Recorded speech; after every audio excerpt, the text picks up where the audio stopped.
আজকে একেবারে সহজভাবে নতুন সিস্টেমে খিচুড়ি রান্না করে দেখাবো আপনাদেরকে। তবে যারা খিচুড়ি পছন্দ করেন তাদের সবাইকে কিন্তু আমাদের বাসায় আজকে দাওয়াত।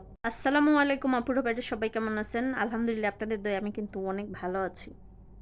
যারা ভুনা খিচুড়ি খেতে পছন্দ করেন তারা কিন্তু অবশ্যই এই ভিডিওটা সম্পূর্ণ ফলো করবেন। এক্কেবারে সহজ। আর খিচুড়ি রান্না কিন্তু কোনো ঝামেলা না। যখনই খিচুড়ি খেতে ইচ্ছা করে তখনই কিন্তু এইভাবে তাড়াতাড়ি করে খিচুড়িটা রান্না করবেন।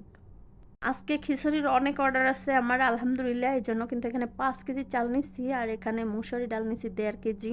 ৫ কেজি চালের ভিতরে ১.৫ কেজি মুসুরি ডাল দিলেই হবে। তাতে কিন্তু খিচুড়িটা অনেক বেশি মজা হবে। তো ওর ডাল আর চাল আমি একসাথে মিশিয়ে নিচ্ছি আর এখানে নিলাম গরম মসলা আর এলাচটা কিন্তু একেবারে ছেঁচা গুঁড়া করে নিচ্ছি। আর এখানে দারচিনি, এলাচ, তেজপাতা সবকিছু নিয়ে নিচ্ছি। এবারে চালটাও কিন্তু ভালো করে ধুয়ে নিচ্ছি আর ধোয়া চালের ভিতরে চালটা কিন্তু পানিটা আমি ঝরাই নিছিলাম। আর তার ভিতরে কিন্তু গরম মশলাগুলো দিয়ে দিলাম আর এখানে আমি বড় সাইজের চামচ দিয়ে ১ চামচ হলুদ দিয়ে দিলাম আর এখানে মরিচের গুঁড়ো দিয়ে দিলাম, ধনিয়ার গুঁড়ো দিয়ে দিলাম। সব মশলাগুলা চালের ভিতরে দিয়ে দিলাম আর এবারে অনেকগুলা কাঁচামরিচ একসাথে দিয়ে দিলাম। ঝাল যে যতটা খান সে ততটাই ঝাল দিতে পারেন।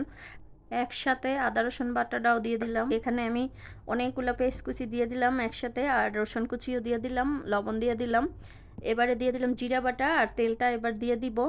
তেল দেওয়ার পরে আমি হাতে ভালো করে এভাবে মাখায় নেব।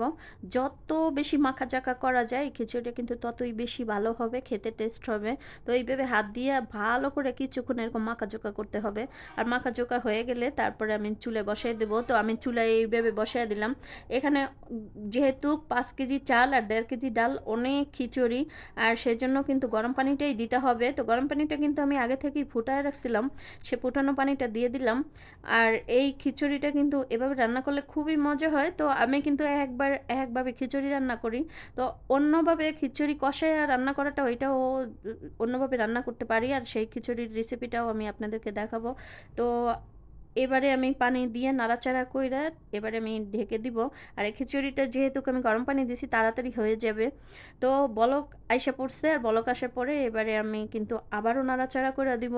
খিচুড়ি কিন্তু প্রায় হয়ে গেছে। এবারে চুলাটা কিন্তু একেবারে কমায় দিতে হবে। আর চুলাটা কমায় তারপর চুলার উপরেই রেখে দেব। এবারে নাড়াচাড়া কইরা আরো কিছুক্ষণ আমি ঢেকে রান্না করব। আমি যখন একসাথে এতগুলা করে খিচুড়ি রান্না করি তখন কিন্তু একটু নাড়াচাড়া করতে অনেক কষ্ট হয়। তো আপনারা যদি একা কেউ এভাবে ৫ কেজি চালের খিচুড়ি নাড়াচাড়া করতে না পারেন, তো সেক্ষেত্রে আরেকজনের হেল্প নিতে পারেন। তো আমি এই কারো হেল্প নেই। আসলে এত খিচুড়ি হয়েছে আর এই খিচুড়িটা কিন্তু নাড়াচাড়া করতে একজনের পক্ষে অনেক কষ্ট। এই খিচুড়িটা রান্না করতে কিন্তু কোনো ঝামেলা নাই। একেবারে সহজভাবেই কিন্তু খিচুড়িটা রান্না করা হয়ে গেল। আর আমি এখানে ২০ থেকে ৩০ টা বক্স করব। আর এই বক্সগুলো করে তারপর পাঠাই দেব। আর আপনারা কিন্তু বেশি করে ভিডিওটা শেয়ার করে দিবেন। অন্য আপুরা দেখেও যেন সহজে এইভাবে খিচুড়ি রান্না করে আপনাদেরকে খাওয়াতে পারে। তো আমি আর বেশি বকবক করব না। আমি খিচুড়ি বক্স করি আর আপনারা ভিডিওটা দেখেন।